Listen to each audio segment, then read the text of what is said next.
Okay, Mackie and Kevin, I'm so happy to have you here and to talk to you about your guys' relationship with food, among other things.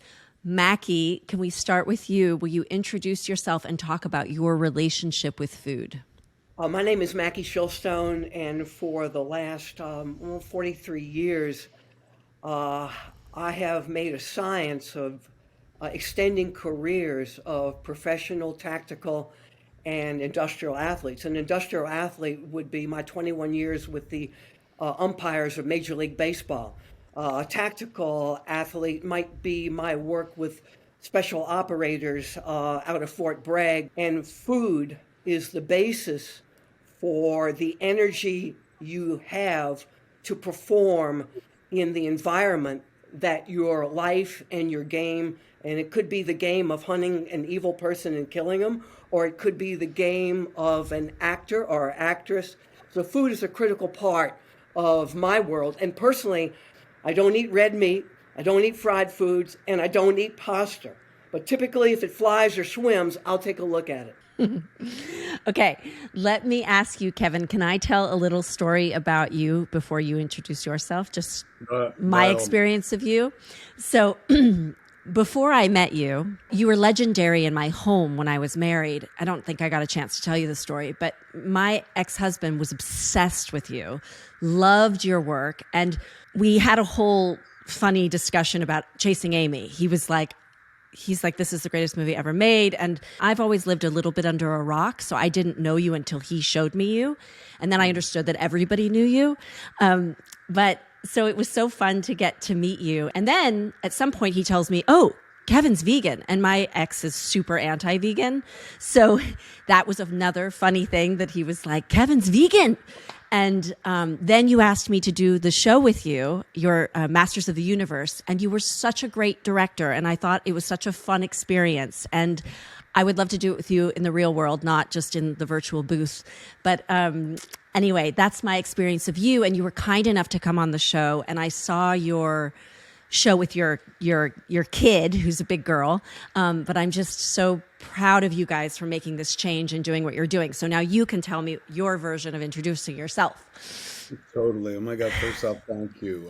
My name's Kevin Smith. I've been a filmmaker, I guess, since, doing it professionally since '94. Made a movie called Clerks, and I've been making it again and again ever since. I kind of moved from movies into like podcasting and hosting, and I just generally smeared myself all across the pop culture landscape in case one plate stopped spinning, I could have something else to kind of go to. So a couple of years ago, coming up in 1 month from today, as a matter of fact, it'll be 4 years since I had a massive heart attack. I was shooting a Showtime special, and you shoot 2 shows in order to make them one. And after the first show, I felt weird and didn't know what it was, just couldn't catch my breath. Thought I was too stoned. I thought I'd smoked far too much weed before the show. And thankfully, Jason Muse's wife, Jordan, who runs our company, and Emily, who was doing my hair and makeup, they called an ambulance, and I was like, oh my God, don't do that. Like, this is so embarrassing. I'm just too high. And when the paramedics got there, the first responders, this kid saved my life, man. They didn't tell me what was going on. I was sitting there in a chair with my hands over my head, and they were like, oh my God, Silent Bob is celebrating a touchdown. And so they were like, what's the matter? I was like, I can't quite breathe. I said, I can't catch my breath. I could breathe, but I can't catch my breath. And they put leads on you and stuff, and I was heavier then. I was a lot heavier. And so they went to like lift up my hockey jersey, and I was like, whoa, is you kidding me? Like, roll my boobs out in front of all these people and stuff. And they were like, well, we got to get these leads on you to see what's going on. Like, we don't have time if this is what we think it is. So they knew something I didn't. They figured out right there in the room that I was having a heart attack. And so they played it so cool. They were just like, Mr. Smith, like, we know that it's a real hassle, but will you take a ride with us to the emergency room? Like, it would make us look so good with our bosses. And I was like, this is going to be so embarrassing when I get there. And it just turns out I'm really high. They're like, it will be embarrassing for everybody, but if you take a ride with us, it'll make us, have you ever been in an ambulance before? And I was like, well, no, never. They're like, oh, you're going to love it. It's got such a good time. I was like, all right, let's go to the hospital. For the kids, why not? And I got there, and the doctor walked up to me, and he was just like, "How do you feel on a pain level, 0 to 10? What's your pain level?" And I said, -3. I'm not in pain. And he goes, "Well, then you're doing it wrong." And I was like, "Doing what wrong?" He goes, "You're supposed to be in a lot of pain if you have a heart attack." I said, "I'm having a heart attack?" He goes, "You are having a massive heart attack right now. They didn't tell you?" He's like, "Oh yeah, that's why you're here." He's going, "But we're gonna get to the bottom of it. I'm gonna see you upstairs in the ER, in the OR, because I was in the ER." So I had this heart attack. Afterwards, my kid, Harley, who's she's 22, she's been vegan since she was about 14, 15. And I remember watching her start her plant-based journey and feeling like, oh, kiddo, like there's nowhere to eat. Like, why would you do this to yourself? And she's like, no, there's just nothing to eat at the steakhouse that you've brought me to. But there are plenty restaurants out there that cater to just plant-based people. And I was like, I don't believe it. So I watched her be a vegan for 3 years. I have this massive heart attack. She's a real first world kid. Nothing bad ever happened to her and stuff. No heartbreak in her life. So me having a heart attack was pretty bad for her. So my kid the next day is just like, please think about going plant-based, And I was like, you know what? I ate any way I wanted for 47 years. I will try your wacky thing for 6 months. It's the least I could do for you. And it seemed to cheer her up and stuff. So the very next day, I started a plant-based journey.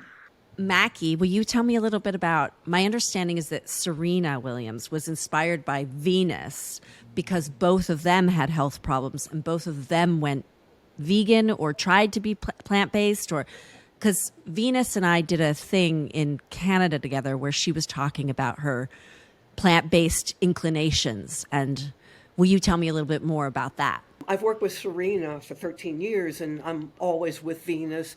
And they share multiple physical therapists that I've worked with. And when Venus was diagnosed a number of years ago with Sjogren's syndrome, which is an autoimmune disease that goes in and out of remission, and I can tell you the extent of it. One time at the U.S. Open, typically Serena plays on one day and Venus plays on another because, they put them in two different tiers so they don't knock each other off. And in this case, I remember Venus coming off a practice with Dave Witt, her coach at the time, and she just said, "I'm done." And she went out of remission with the Sjogren's syndrome, which is noted in the news. Because they shared, and I've been through many, many chefs, and I've actually done some specific testing with Serena and all my athletes. She and Venus, because there was this common bond of they were living together at the same house in the same time, that they had one chef. And this was let's say, a need situation for Venus. And Serena went along because of that's her big sister, we'll do it together, and she stayed on it. Now, I will tell you, having almost analyzed every type of diet out there in my hospital-affiliated wellness programs, one of the things that you have to keep in mind when you're looking at this, and Kevin had a crisis intervention that changed his life, and I've encountered that before. In other words, good Lord or whatever you believe in came to you and said, you got a chance to change. And I faced that with John Goodman. In the case of John, in the case of Kevin, it was a crisis intervention. Many of the people that we encounter, especially women on vegan type diets, which, as Kevin said, is wonderful for the vascular system, down the line, if you don't do things right, with the average age of menopause in this country is 51.4 years, and perimenopause beginning at 41, where there's significant changes in estrogen. A woman could begin to lose bone mineral density, and then by the time she's 41, if she does not balance the amino acid structure with the vegan intake, she could begin to lose lean muscle. And that is a real critical situation for a woman moving into menopause, because normally that woman in general is at risk for increase in visceral fat around the midsection. And so that's where the vegan intake is going to have to be much more structured the further you go in your life cycle, especially as a woman. Well, it's interesting you say that because I am a woman and I am 45 years old and I have begun that journey. And I hear you that if we don't eat well, if anyone doesn't eat well, because I wouldn't trade a Kentucky Fried Chicken diet. I wouldn't say that that was better because it had meat in it for a 40-year-old woman than for a vegan. But the idea is that we all have to eat well, right, in order to thrive. And so when I've heard people in the past, when I first went vegan, people would tell me, they tell me my kids shouldn't be vegan because that's really bad for children. Look what it's going to do to them. And yet I can point to many, many, many people, even doctors, who will show you that children thrive. And when they're in their 40s, they're fine. And my son is an example of that, having never needed medicine. I mean, it's incredible. And myself, the bone density thing, I know what you're talking about because there's this body worker man that I know, and he always says that he's always checking the bone density. But really, if you exercise and put muscles on your body and strengthen yourself and just continue to eat well, and what I mean by eating well is my superhero diet in the Kind diet. And I'm sure it's how you have your people eat, which is you're making sure that you're having beans, twice a day, or tempeh or tofu, whatever form, but you're getting full protein in your body, and you're having whole grains, not in the form, you're not having white bread sandwiches, you're having quinoa and brown rice, and you're eating seaweed, which gives you minerals. You want minerals and calcium, and you're getting that from your sesame seeds and your tahini, and you're eating, you want your grains, your beans, and your greens. And if I'm getting that, then I know I'm getting every mineral I need. So I'm not lacking in anything. But you're absolutely correct that most people don't know how to eat it all anyway. And they're just like happy to shove, they might go vegan and just eat veggie burgers every single day. Now, if they were eating Haagen-Dazs and regular burgers, I'd still pick that diet over the other one they had personally as a better choice. But in the long run, you want to be eating greens and beans and whole grains. Otherwise, you're going to fall off and you're not going to be well. But I'd say that even the most unhealthy diet, the diets that the SAD diet, the standard American diet is, excuse me, I'm talking, that those diets are, the second, for example, when I first went vegan, I didn't know how to eat greens and beans and grain. I just stopped eating animals. And I have to say, now granted, I was 21, but my health changed drastically. I stopped needing an asthma inhaler. I stopped needing allergy shots. My acne, I had cystic acne. It all went away. My body slimmed up, and I started to have so much energy, and my whites of my eyes got really, really white, and my nails got so strong. That was just from eliminating meat and dairy. That wasn't even from adding in good things yet. But then I learned about macrobiotics and healing foods and yin and yang and Chinese medicine. And I started to understand the nature of food, and that it wasn't just about shoving a bunch of things in a blender and going, yes, I got kale in me today. It was how does that kale feel when I steam it?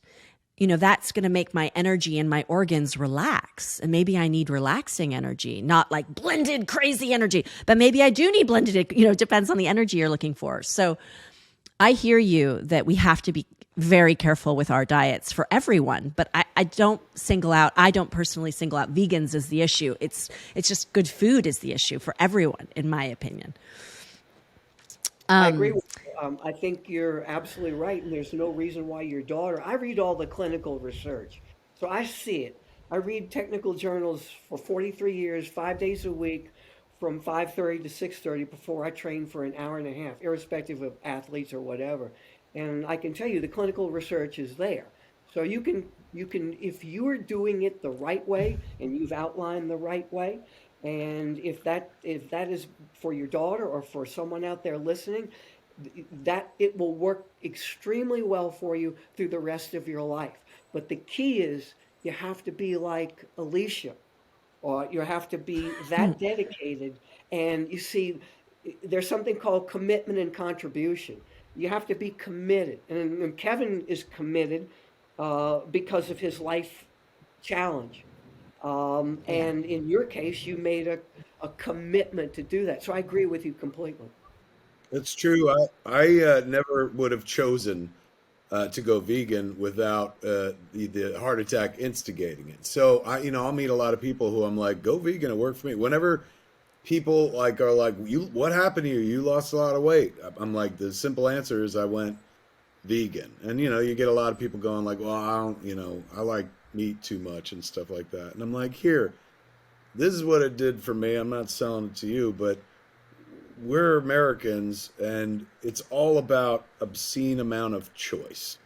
You walk into an American grocery store versus like a British grocery store, 4 times as large. Even the cereal aisle alone, the cold cereal aisle, is just like massive. It's all about choice because food is the only true joy that most people have left in this world that's free. And it costs money to eat, we know that, but places make it incredibly cheap because, shy of, doing drugs, having a cup of coffee or eating a good meal or even a crappy meal feels good. The endorphins get released. We feel satiety. It's a good feeling. And Americans, and I'm one, and I continue to be one, and it's baked into my DNA. We don't eat to fuel the body. We eat to entertain. We eat to please ourselves. We eat as reward. I had such a great day. I deserve this. Food, I had to relearn it, is not that. Food is not entertainment. Food is not joy. When you make it that, then it becomes a destination. And I had to learn that food was not my destination. Food was just something that I have to do along the way. So I had to kind of relearn to like eat. Like this isn't about having a good time. And so I have to like keep an eye on the prize, which is like food sustains you. It's not meant to entertain you. It's not meant to reward you. It's not meant to feel good. It's not meant to take the place of a positive feeling. It's literally meant to just give you the energy you need so that your body can move, think, do what you need to do until you get to the next meal, man. And so it's not, one could go vegan, but there's behaviors that you have to like drop that are baked in as an American, man. They make it so easy to eat in this country and so cheap, but none of the food is very good for you, man. It's just reachable. It's just there. I want to say that I agree with you guys, and I'm a foodie. And so I do allow myself to be a foodie still. And I have made it so that when I make bok choy drizzled with lemon and flaxseed oil and umeboshi plum and some toasted seeds, it is quite delicious. Like, it's just as delicious. And I think your tongue has to change. When we're used to eating so much sugar and all that dairy and all that salt, your body doesn't even know, your tongue is numb. So that when you do a little fast or you do a little cleanse or you've started eating really clean, if you've been eating really, whole grains and seaweeds, more macro, then when you start to, when you eat that way, like if you fast for a few days and you have a raspberry, it's orgasmic. You're like, this is the most incredible taste. But if you're just eating sugar all the time, then you're not going to appreciate that raspberry. So I think there's a way to really find food absolutely entertaining and delicious, even when it's really healthy. I mean, sometimes I'll just make I just came back from Texas and I was in Round Top, and I have to tell you, they have no good food there. I mean, for reals. So 4 days, I was like, after 2 days, I was swollen, my eyes, it's just, where I found my vegetables? In a Bloody Mary. That's where I found my vegetables. There's no vegetables anywhere. So anyway, I come home and I just want brown rice and greens, and I'm so happy to have it, and my body feels so good eating it, and it's so delicious, and it's so simple. So I have found a way that and in my book, like the recipes I choose, because I'm a foodie, I don't want anyone to feel deprived. There was a time, I think you're right, that you have to change the mentality, and you can't be looking for food to do that. And you have to accept that food is really specifically to make your life work. And you want to feel good. And you want to be able to walk to the bathroom or have sex with your wife or do whatever the things are that you want to be able to do. And you're not going to be able to do them as well if you're filled with all kinds of junk. So I think you have to change your mentality. But I also think you can, there's a world in which you can have it all. And you can really enjoy going out to a yummy meal and having some kind of delicious feast, and knowing that, yeah, it's not, maybe if it's a bunch of naughty food that day, it's not going to feel great the next day, just like a glass of wine doesn't, but that it still is part of your, it's not going to kill you because you're doing all this other good stuff too. You know what I mean? I got a really funny text from my ex before I got on this call with you guys, because he said, I lied to Bear, our son, and told him that Kentucky Fried Chicken was vegan, but there's no way it is. And I know that it is. And so that's how far we've come, that there's a Kentucky Fried Chicken that has Beyond Chicken in it. And Christopher's telling me, I mean, he's a hardcore meat eater. And he is telling me right now, I lied to him. It's definitely chicken. He thinks it's vegan. It's not. I ate those with him in the car. He was so excited to try them because it's this big new thing. And so we tried them, and it's not chicken, but it's confusing because it tastes so similar. So we've come a long way in our stuff. When you started, like, what year were you? Did you? If you said you're 45 now, you started when you were 21, so that's 24 years ago. So that puts you in like 98-ish, 99. Is that when you started going vegan? Sounds about right. You were on the front lines in the trenches before they had, like, meat substitutes or even like, hey, man, we're going to cram a bunch of black beans into a patty. Like, there were no fun frivolities. There were no approximates or anything like that. How wild and wonderful has it been for you to watch the vegan diet grow? Or worrisome, because so much of it is like, we just found a way to make crap. If people want, like, if you want to have that satisfaction of having a burger and just have that experience, I'm so grateful that Impossible Burger exists. I don't choose it as my health food. I don't eat it. I really, but if I went out to a restaurant like Crossroads and they make those sliders, are you kidding me? I'm having the slider. It's incredible. And I want everybody who eats meat to eat it. And then I go, ooh, look, like, I show my friends how delicious it is. And it makes me so happy, but it's not what I fuel myself with. But no, when I was on Letterman and Leno when I was a kid, they would talk to me like I was an alien. It was a whole bit, like, vegan, like, it would go on for minutes about my crazy vegan alien diet. And so it's really nice that it's so normal now. I like to think I'm a part of that. I hope I've done something to help that. But I always try to help people eat well. I'm so curious to ask you, Mackie, with Serena and with Venus, do you, like, why did they go? Because if your inclination is to be more Mediterranean diet, which is fantastic, how come they wanted to do the vegan stuff? Or are you allowed to speak about that, or should I talk to them about that? No, I think what I witnessed is it really started with Venus, and Venus making a commitment after her diagnosis, which was a number of years ago, that she felt that, and she had some backup support medically, that moving more toward a vegan, but a gluten-free vegan, was going to help her to stay in remission longer. Was that from you? That wasn't from you. That was from somewhere else she got that, or that was your guidance? She got it medically, and then because Venus and Serena were living, they're not in the same home now. But the reality is it was a need, like in the case of Kevin, although not as critical, but the Sjogren's syndrome compromised her complete life. I mean, it would put her flat down. The good news is, since she's been on the plan that you talk about, the one I mentioned, she has been much more capable of being Venus. Now, granted, there are issues, and it has a lot to do with energy. This disease condition can sap your energy. It would be akin to what you might consider like chronic fatigue. The bottom line, all of these come with common characteristics. And it's one thing we haven't mentioned here.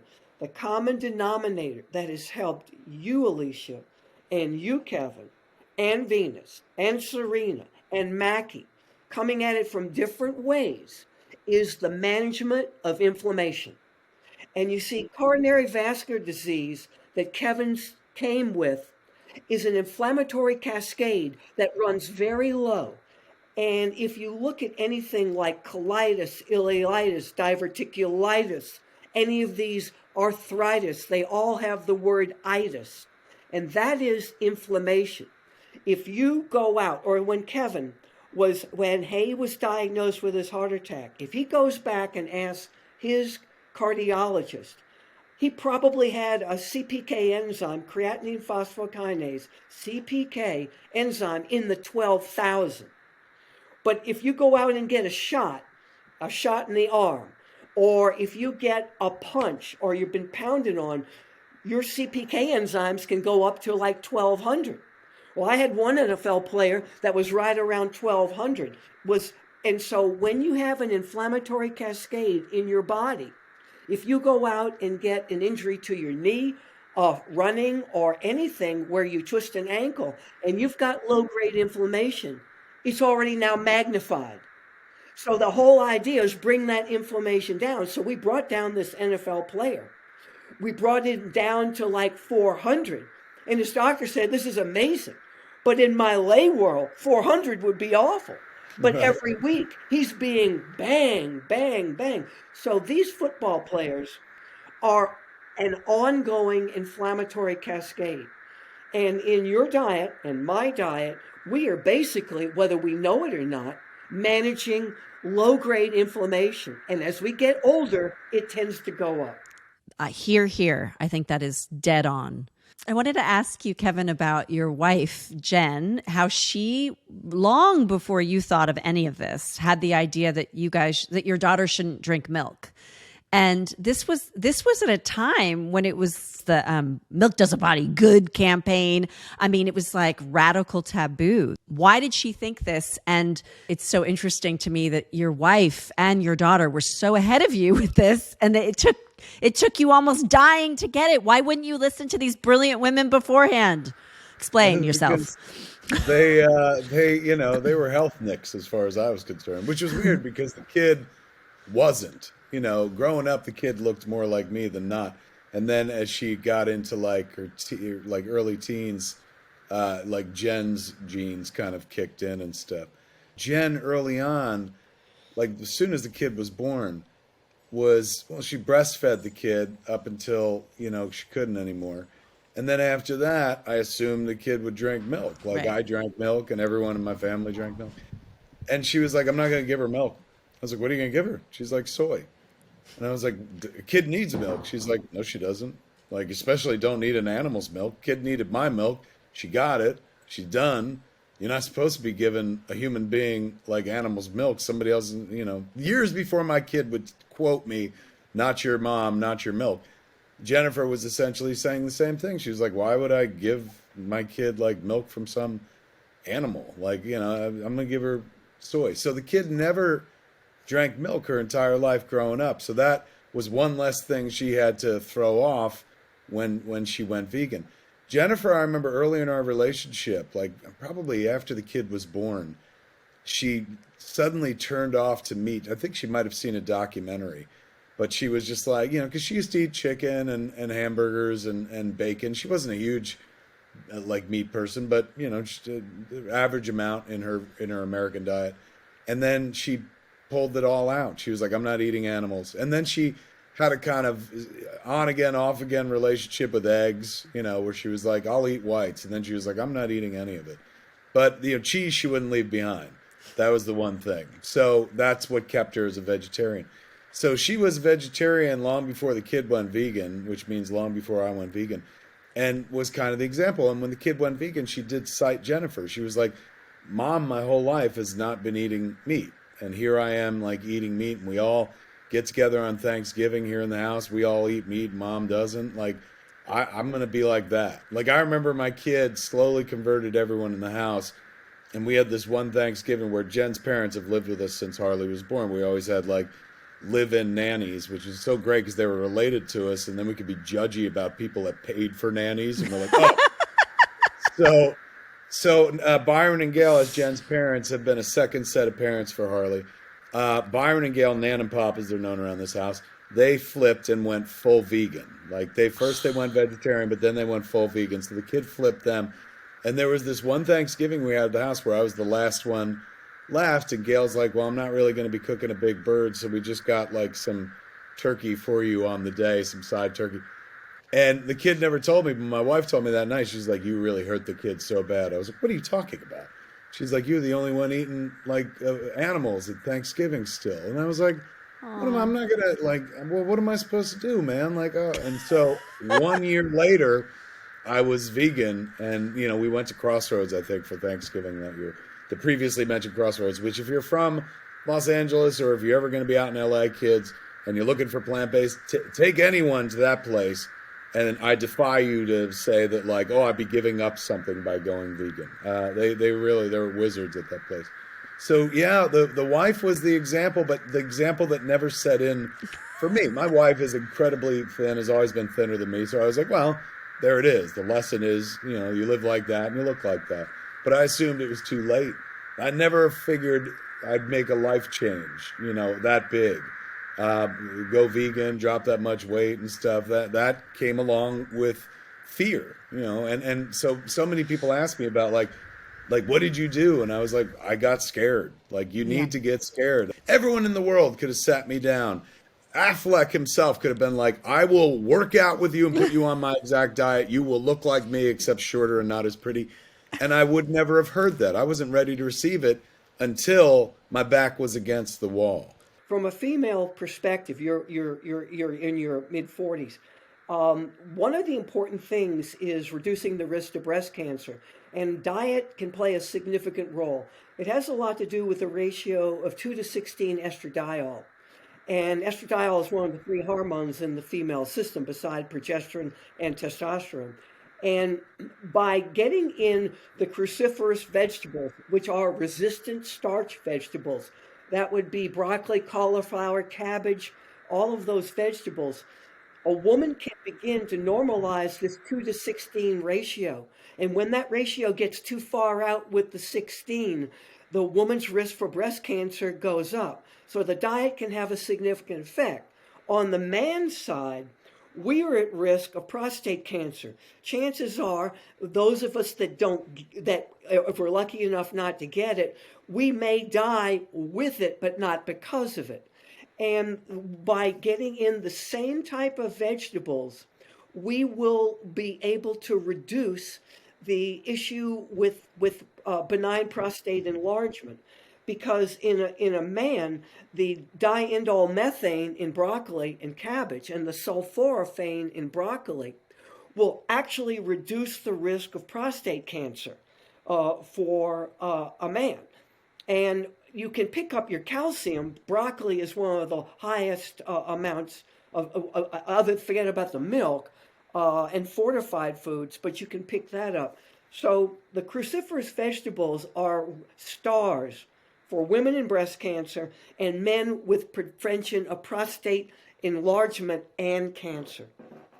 Mackie, why do you think so?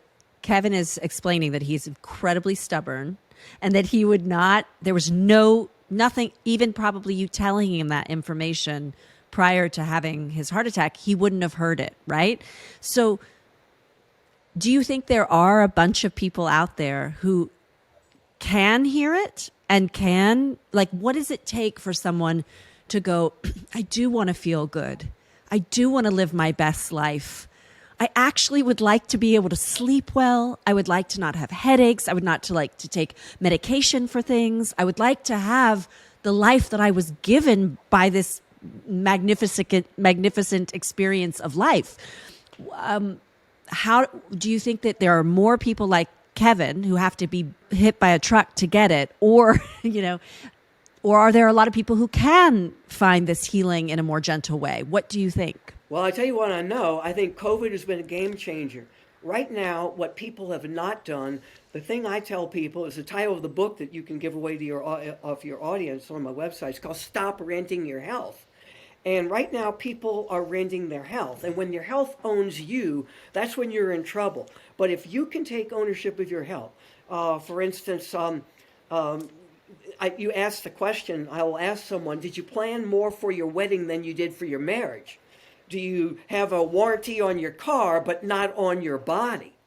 Do you take care of your pet better than you take care of yourself? You've got to have them face this reality. And I think COVID, in what I have witnessed, in the microcosm that I have seen resolve that we've all lived through with COVID. COVID is going into the body. And I've read all the research and I've seen it in my programs. And COVID plugs in to your matrix. Every organ has its own immune modulation. The brain has glial cells, the liver has Kupffer cells, and the GI tract has 70% of your immunity in the gut-associated lymphoid tissue. Well, the COVID comes in and plugs into your system like you plug in the mechanic to your car, and it finds your weak point, and then it exploits it, and it compromises your immunity. And what it does is, when you come in, you have two types of immunity. You have innate immunity, starts in your nostrils, in your saliva, in your ears, and in your skin. And that's the first defense. And then once inside there, the body begins to recognize it. It shifts to what's called the adaptive immunity. You see, that's why once you have COVID, your body recognizes that or is taught to recognize it. Well, COVID comes in and says, I can defeat that. The minute your body sends in all the troops, it creates this cytokine storm. It just blows everything up out of proportion. And the more inflammatory your diet is, the more it's going to go out of proportion.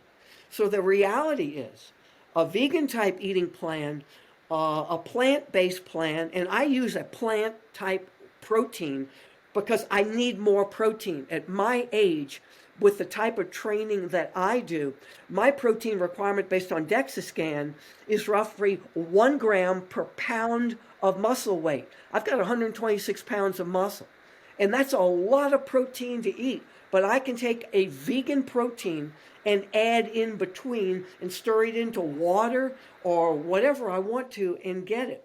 But right now, COVID has changed things. I have seen people so afraid and are doing things to get back their immunity. And with age, we get something called immunosenescence. Immunosenescence says on the Starship Enterprise, when the Klingons are shooting at us and our force shields are up, it's protecting us. But when the force shields are up, we cannot fire out. Well, what's happening is with age, our force shields are coming down and we're taking too many hits. So you have to do everything to reduce inflammation and build your own adaptive immunity. And if you can do that, you will take ownership of your health and you will have a higher quality of life. And Alicia, Kevin, we can only save those that want to be saved. It's yeah, you can't force feed this to anybody, pun intended. It's a choice that people make, not just going plant-based, but choosing a healthier lifestyle. And to be fair, some people would love to do it, but don't have the means, don't have the time. There's a myth about like being vegan is so expensive. Not necessarily, particularly if you're cooking at home. So don't let cost be something that kind of keeps you from looking for better health. Time, unfortunately, nobody can give you more of that. So it does require, like, if you want to eat healthier, don't ever eat out. Don't eat food that others prepare and stuff. But that means you've got to make the time to prepare the food yourself. But in the long run, it works out. I mean, I've got, based on my job, I got an inordinate amount of free time. But lately I've started preparing my own food. I was eating off of Postmates. It was all vegan joints, but I've kind of put that to the side, and I've just been making hummus and beans constantly. I've learned how to make hummus, and I broke the shackles of big corporate hummus from my wrists so I can make my own hummus. I don't have to work for Sabra anymore. Now I work for Kev. I make my own damn hummus. And like that sesame, the tahini stuff was something I didn't even realize was so good for you. Like I started reading the back of the jar, and then I started looking up online, and I was like, there's all sorts of healthy stuff in here. So, Mackie, how did you figure all this out? Like, who pushed you? We were talking about how Kevin he had his wife and his daughter doing it in front of him, and then he was pushed by his, taste with death. But what about you? What made you get on this path? I lived through alcoholism. I was an only child. My father never touched me, but I did take some verbal abuse. You may not amount to anything. So I had to rise up beyond that. Exercise and taking ownership of me gave me a lifeblood. For 25 years now, I'm on the CBS field. So I live it. And I live it because I think, to be honest, I want to be able to, if I make it to heaven, to go there and say, Daddy, did I do okay? And that's Aw. been my driving force. That is my heart attack. It just happened at age 16. The other person on this chat is also something of a super parent. I was talking about before the show got started. You, Alicia, have just like devoted your life to raising a human being, to making a strong, smart human being. Like anybody can have a kid. You're taking parenting to another place. It's so insanely admirable, especially having raised a kid myself and knows what goes into it.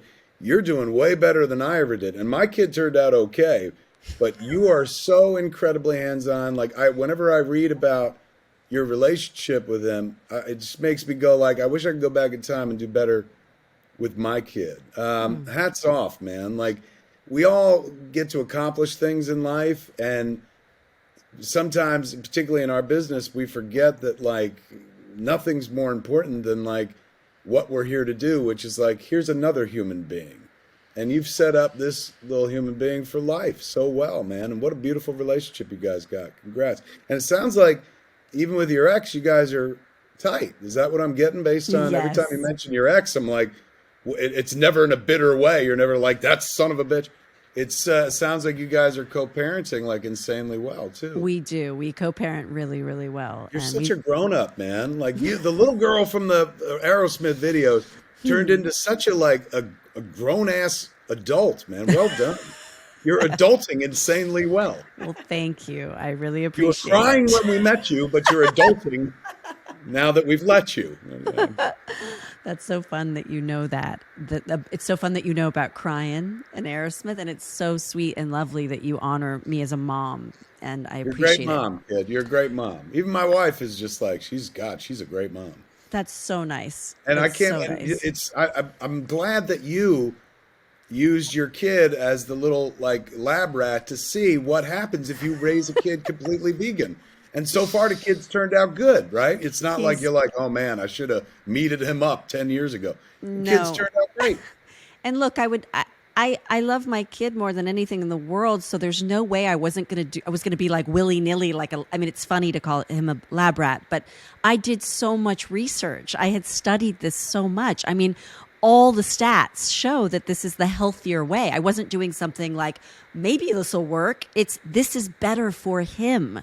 You mentioned one time that I read a quote where you said that cheese is an expensive product and the bottom line profit margin is going to be way better for a vegan restaurant. And I just thought that was so, do you remember saying this at all? I Okay. do, guys. Especially when I was thinking about Crossroads the first time we went there with the kid. That was like one of my earliest vegan restaurant experiences. And, I was sitting there doing the math going like, this kitchen doesn't have to carry meat or cheese, which are the two most expensive ingredients in any kitchen. So, number one, the food there is really great, but it's also kind of pricey. It's a high-end restaurant. It is. So I'm like sitting there going like, these cats are making money hand over fist. If I was ever to open a restaurant, I would think about like that would be like a bottom line. Never mind how I feel personally or ethically. Just on a pure financial basis, it's like to not have to carry. I just read a story about, where is it? Some steakhouse. I don't know where it was, in Vegas or something, where the guy's like, I got $30,000 worth of meat. I can't open the restaurant because of COVID and stuff like that. It's just going to die there and stuff. You don't have that when you're a vegan restaurateur. It seems to me, I don't know how about you, Mackie, what your relationship to animals are, but I know that this all happened for you, Kevin, because of your diet, your health. But I saw you kissing turkeys and loving animals, so I think you're turning. I think you're turning into a mush pile who loves animals. Is that correct? I've always loved animals, but I was raised Catholic, and we're all very complex because of that. And I never quite understood why Christianity stopped with humans. But like, they were like, hey man, Jesus ate meat, which is something that people can debate and stuff. So it was never like, as much as I loved animals, I always had the separation of like, oh, I love a cow, but I can still eat a cow. And my kid was, even more empathetic than I was as a child. So for her, she made the Lisa Simpson leap, which is like, why would I eat a lamb? Like, I love petting them. Why are we going to eat lamb chops? I'll find my own way. And she absolutely did.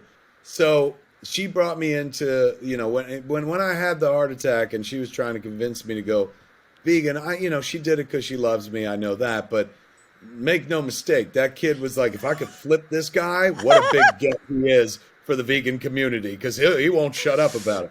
So she brought me into Mercy for Animals as well, an organization she absolutely adores. And to, what is it called? The Farm? Gentle Barn, Farm Sanctuary. Farm Sanctuary. Yes. We've been to Farm Sanctuary as well. And so, she's definitely deep in it ethically as well. Mine was instigated by health issues, but now it's exacerbated by the fact that like I can't even get my head around eating a living thing, let alone the young of a living thing, let alone the byproduct or anything like that. So I'm there. I'm absolutely there with used to be practical vegan and, ethical on the side, but it's now same exact thing for me. I love that. I want to thank you both so much for this conversation. Mackie, I really, really appreciate your knowledge of the human body and also the disease that is taking people over, and how much you know about that and how to conquer it. And I really enjoyed hearing all about that. And I love hearing all of your stories. And Kevin, of course, you are, I have so much love for you. And I just love hearing you tell your story of what happened to you. And both of you have been incredible to talk to. I'm really grateful. This was a delightful conversation, and I enjoyed it. I hope other people will enjoy it. And thank you for coming and talking to me. Well, Alicia, thank you very much. You're very kind to single me out, and Kevin, to get to know you and hear your story, a commitment. You don't hear a lot of that, and I've seen enough knowing what isn't commitment. So I'm honored to have at least shared some moments with you. God bless you both, and I wish only the best, and keep up what you're doing. Stay strong. Mackie, you do your dad proud, like we said before. You're fascinating, man. Thank you for sharing your story with us, and you give me hope that when I reach an age where the rest of the darkness falls out of my beard and it all goes as white as that hair, then maybe I could still be above ground, man. I'm going to take a page out of your book. Alicia, thank you for having me on for Chit Chat, for always leading, always being an example. Taking the hits when people didn't understand, when people like you said, man, people going like, let's do 10 minutes of vegan jokes because it's so wacky. People like you, and specifically you, help normalize it for people like me to jump into it years later. So thank you. Thanks for having me on. Thank you so much, both of you. To dig deeper into this episode's topic and resources, visit thekindlife.com. The Real Heal is an iHeartRadio production made in partnership with Frequency Media. I'm your host, Alicia Silverstone.